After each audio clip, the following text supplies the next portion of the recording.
2장 11절부터 17절까지 한 절씩 교독하겠습니다. 사랑하는 자들아, 고리민과 나그네 같은 너희를 권하노니 영혼을 거슬려 싸우는 육체의 정욕을 제어하라.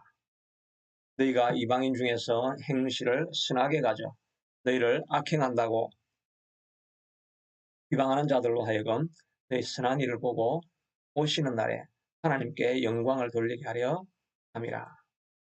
인간의 모든 제도를 주를 위하여 순종하되 혹은 위에 있는 왕이나 혹은 그가 악행한 자를 징벌하고 선행한 자를 보상하기 위하여 보낸 총독에게 하라.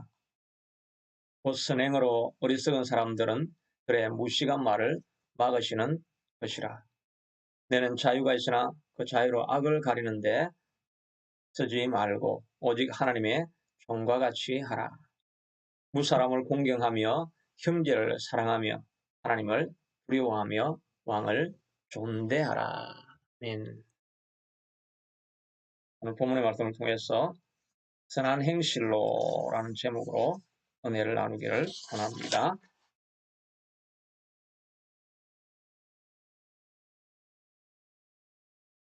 오늘 가정에서 설날이 가까웠을 때 장인어른이 굉장히 잘 사는 가정이었습니다. 그러니까 사위 되는 사람이 또 아부도 할 겸 해서 장인어른에게 이제 설날이 얼마 남지 않았습니다. 그날이 기다려집니다. 이렇게 메시지를 보내게 되어졌습니다. 그런데 얼마 후에 장인어른이 노발대발해서 올해는 절대 우리 집에 내려오지 마라 이렇게 엄명이 떨어졌다고 합니다. 아내가 놀라서 당신이 도대체 무슨 일을 했기에 아버지께서 이렇게 노하시냐 그렇게 해서 보낸 텍스트 메시지를 보니까 장인어르신 이제 살 날이 얼마 남지 않았습니다. 그날이 기다려집니다. 설날을 살날로 바꿔버렸습니다. 그 말을 듣고 장인이 크게 노했다는 우스개 이야기가 있지요. 우리도 마찬가지입니다. 살 날이 그렇게 많이 남지 않았습니다. 이 땅을 살아가면서 하늘나라의 살 보물을 위해서 살아가는 사람이라고 할 것입니다. 우리가 어떻게 하든 이 땅을 살아가면서 우리의 최종적인 목적은 이제 하늘나라에서 누릴 상급을 바라보면서 살아가는 삶이 되어야 할 것입니다. 사도 바울은 그래서 우리에게 끊임없이 나그네 되고 거류민으로 살아가는 너희들이라고 이렇게 말하고 있습니다. 나그네 또 거류민들은 그냥 잠깐 지나가는 것이고 언젠가는 본향을 향해서 나아가는 사람들이라고 할 수가 있을 것입니다.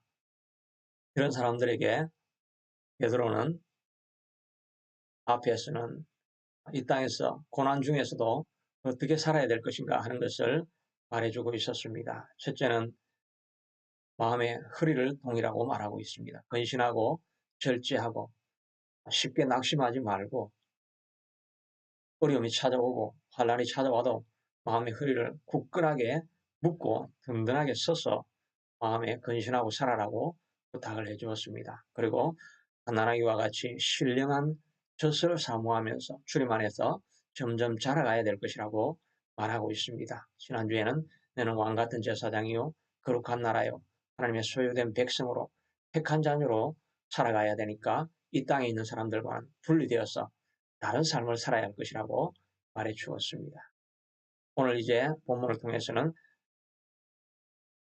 이방의 땅에서 나그네와 그리민으로 살아가지만 이 사회 속에서 우리가 어떻게 살아야 할 것인가 하는 것을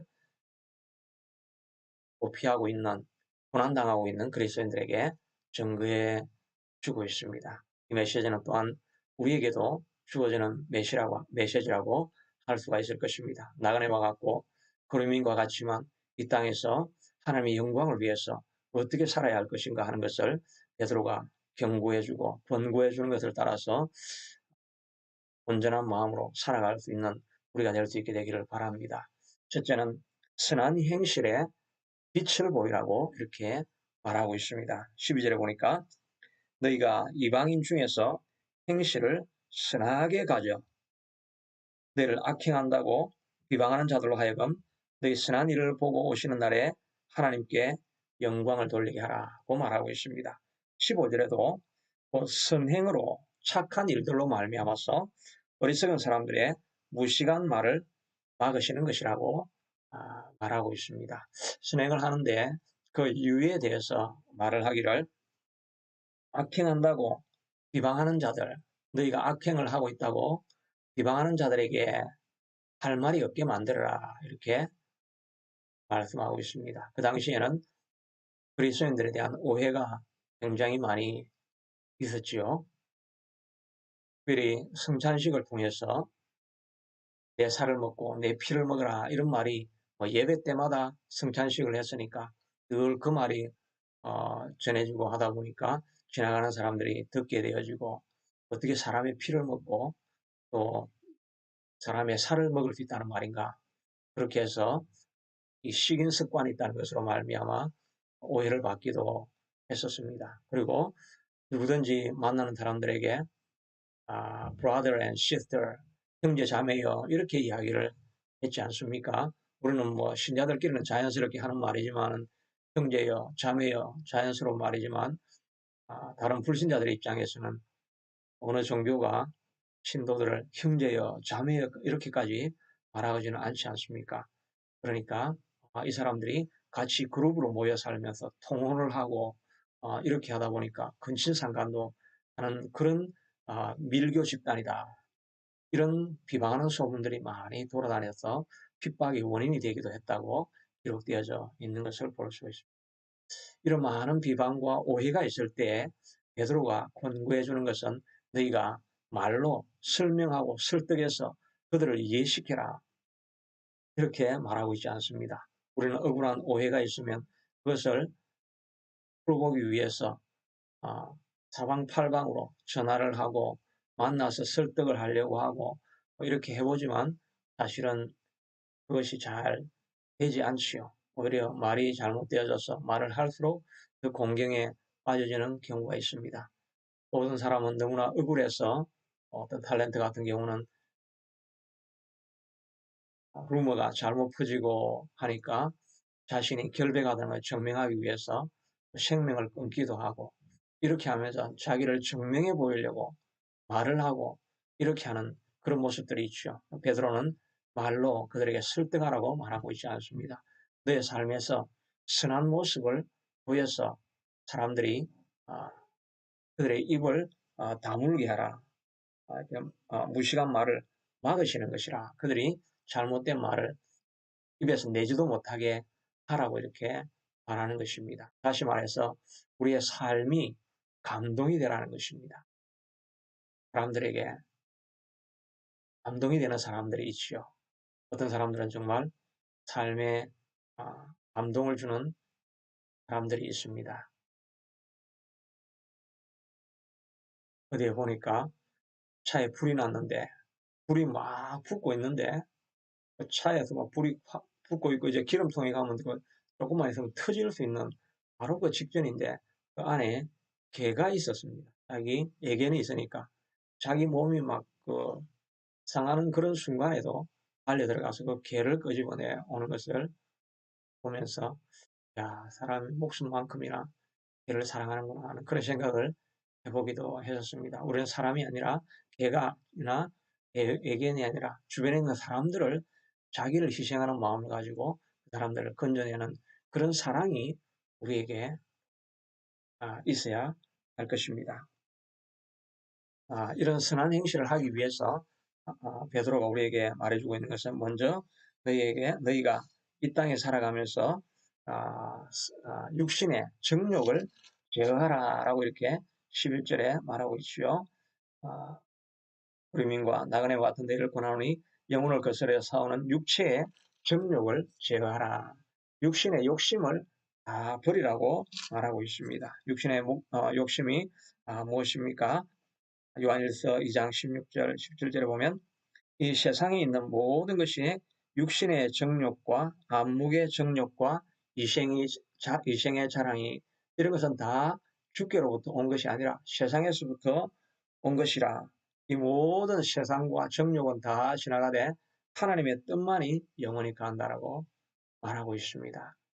육신의 안목의 정욕, 이생의 자랑, 또 육체의 정욕, 이런 모든 것들이 제어되어져야 됩니다. 이런 것들을 우리가 쉽게 다 종합해 보자면 부자가 되려는 마음이지요. 이 땅에서 부유해지려고 하는 그런 마음입니다. 물론 성실하게 일해서 부자가 되려고 하는 것은 당연히 우리 신자들도 해야 될 일이지요. 그런데 급하게 남에게 자랑하기 위해서 부유해지려고 하는 그런 마음이 있는 것, 이건 조심해야 되는 것이죠. 요즘 모두가 어려움에 처해 있고 또 많은 사람들이 실업 상태가 있고 하니까 저도 유튜브 이렇게 보게 되면 광고가 많이 나오는데 모든 주제가 다 한결같이 어떻게 하면 get rich fast, 빨리 부자가 어떻게 하면 될 수 있는가를 가르쳐 주겠다는 것입니다. 그런데 그 광고를 듣고 속이 돼서 강의료를 내고 들어보면 다 그냥 get rich fast라는 건 없고 많은 노력과 대가를 치루어야만 부자가 될 수 있는 것을 보게 되는 것입니다. 우리가 너무 쉽게 부자가 되어지고 편하게 살려고 하는 이런 마음들, 이런 것들이 다 세상의 정욕이라고 할 수가 있을 것입니다. 또 다른 사람들이 보이기 위해서 높은 권세를 자랑하려고 하는 것, 그것이 권세를 또 차지하려고 하는 것, 그런 게 또 세상의 정욕이라고 할 수가 있을 것입니다. 육체의 정욕이라는 것은 이런 또 성적인 이런 잘못된 것들이 세상에는 얼마나 많이 있습니까? 이런 모든 것들을 제어해야 할 것이라고 말씀하고 있는 것입니다.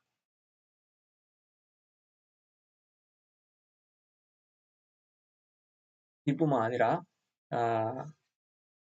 그냥 소극적으로 우리가 육체의 정욕은 제어해야 합니다.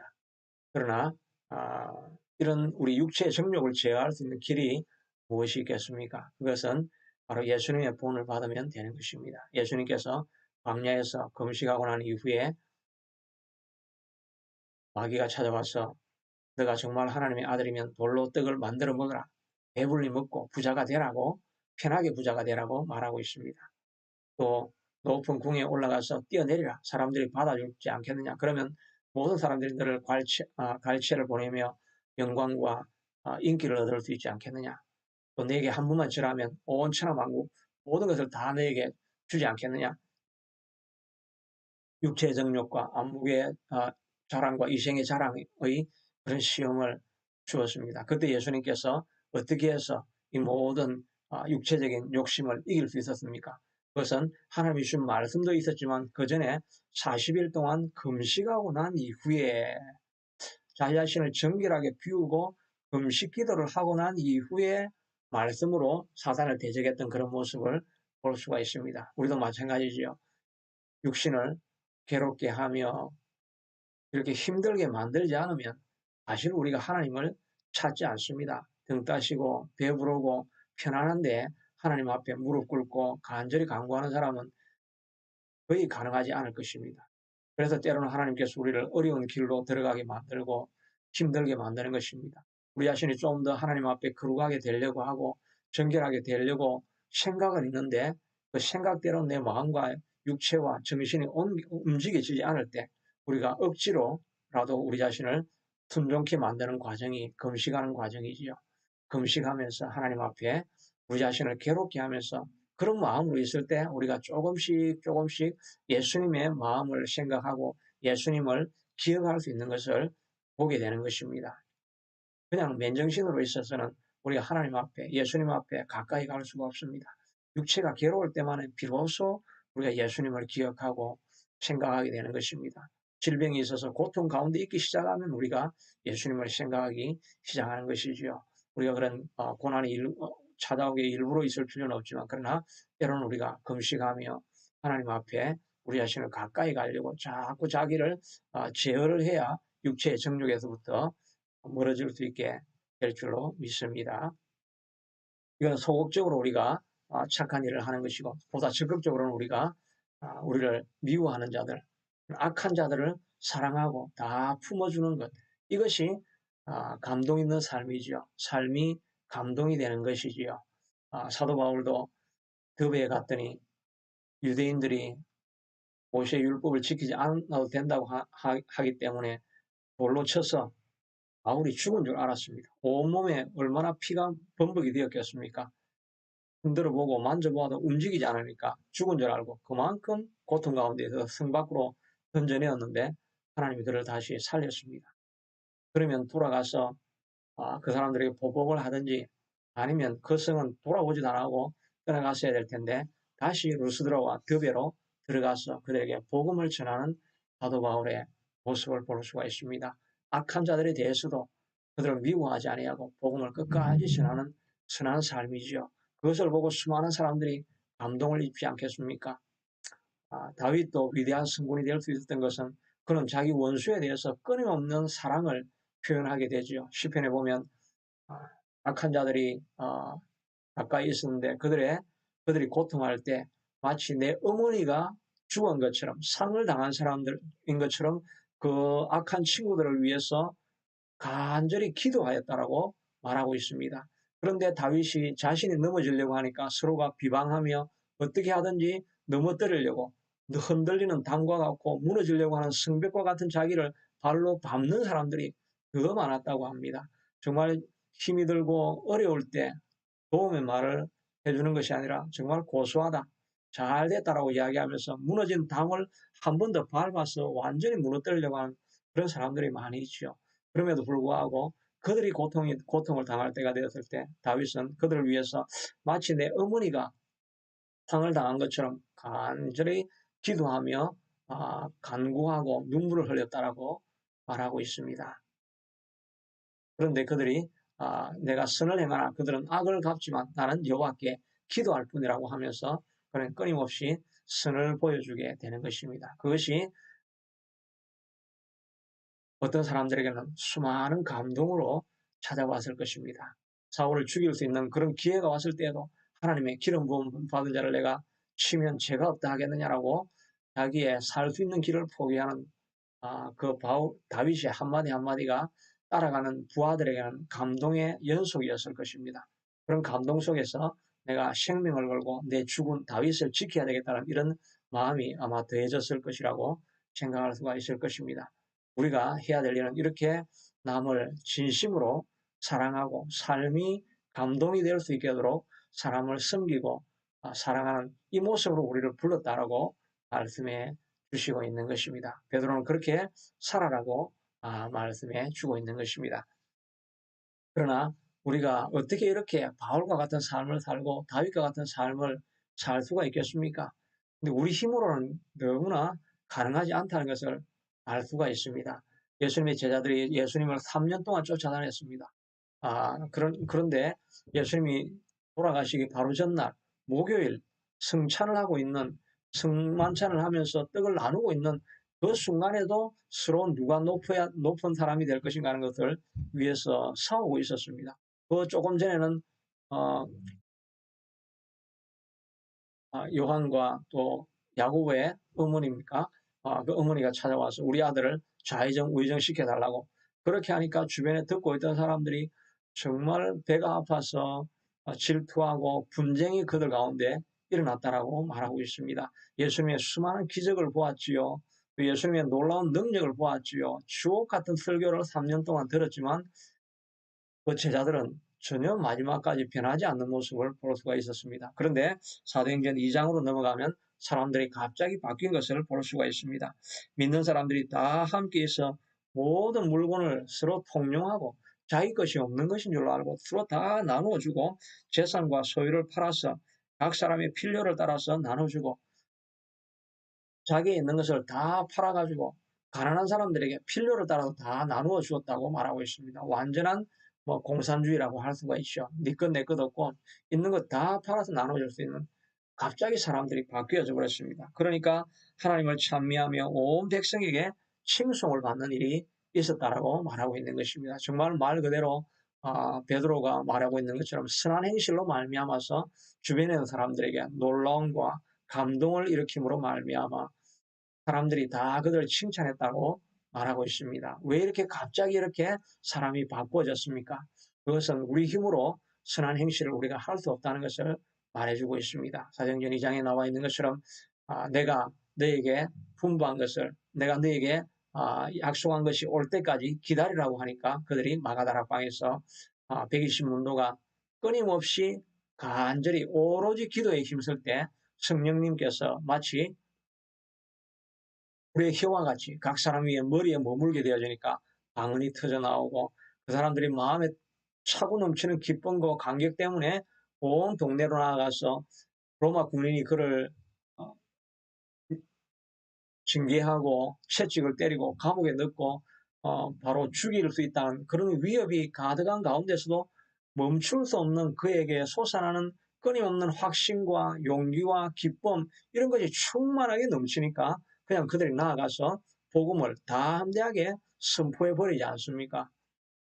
그리고 자기에 있는 그 아까워하는 마음들이 다 사라져버리고 무엇이든지 다 하나님 것인 줄로 알고 다 내어놓아서 가난하고 약한 자들을 돌아볼 수 있는 놀라운 헌신과 희생의 마음들이 그들에게 일어난 것입니다. 이것이 사람의 힘으로 일어난 것이겠습니까? 성령이 임할 때만 이런 변화가 우리에게 일어나게 되는 것입니다.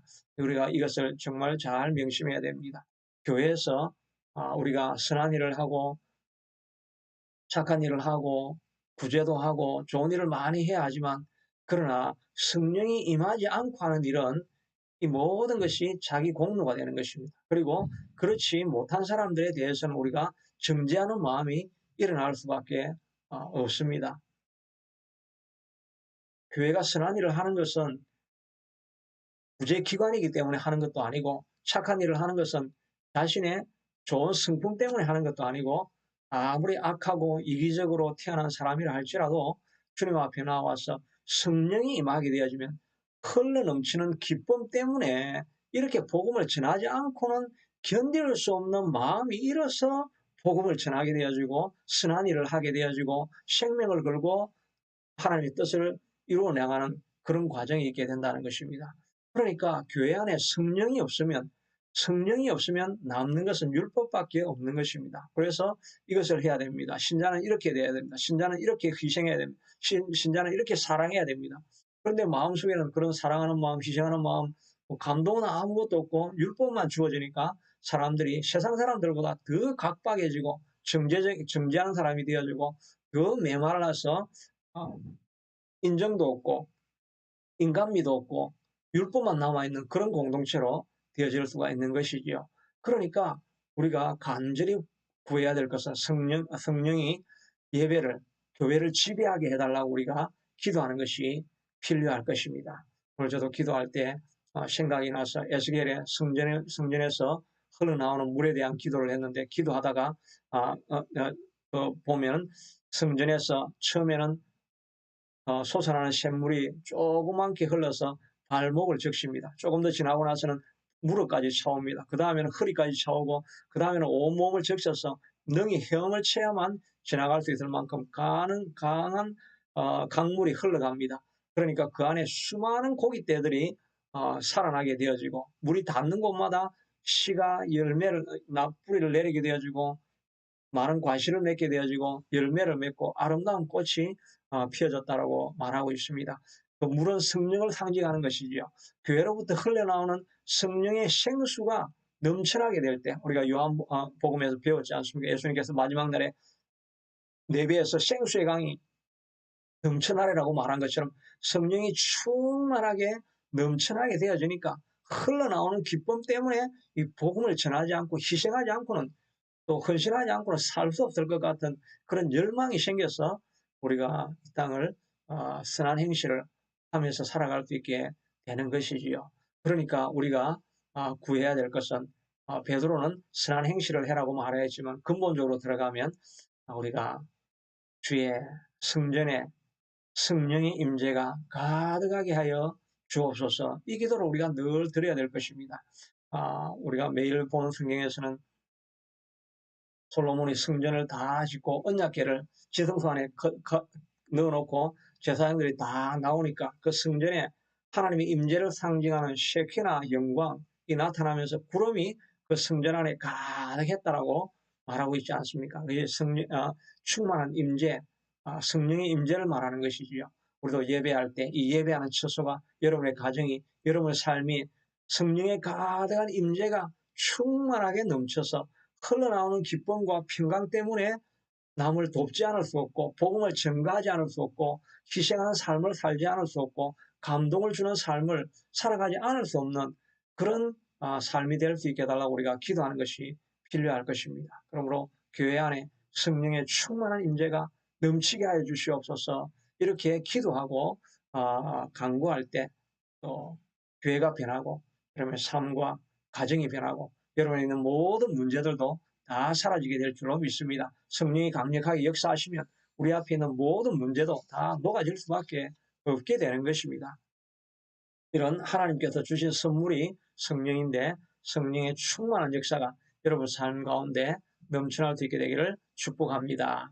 자비하신 아버지 하나님, 나그네와 같고 그루민과 같은 우리에게 베드로가 살 길을 제시해 주고 있습니다. 변명하거나 변호하려고 하지 말고 너의 삶으로 하나님께 영광을 돌려드리라고 하였는데 하나님 우리가 거룩한 삶을 살 수 있는 힘이 우리에게서부터 나오지 아니하는 것을 고백합니다. 오직 성령으로부터만 이 능력이 나타나게 되는 줄로 아오니 주여 우리에게 날마다 성령의 충만을 주시옵소서. 날마다 성령의 기름 부음을 우리에게 부어 주시옵소서. 주여 날마다 이 성전에 이 예배하는 이 처소 위에 셰키나 글로리 하나님의 임재의 구름이 날마다 가득할 수 있게 하도록 주님 도와주시옵기를 원합니다. 동영상을 시청하시는 분들의 가정에도 셰키나 글로리의 하늘에 가득한 임재의 구름이 넘쳐나는 가정이 될 수 있게 하시고 삶이 되어져서 하나님께 영광을 돌릴 수 있게 하도록 축복하여 주옵소서.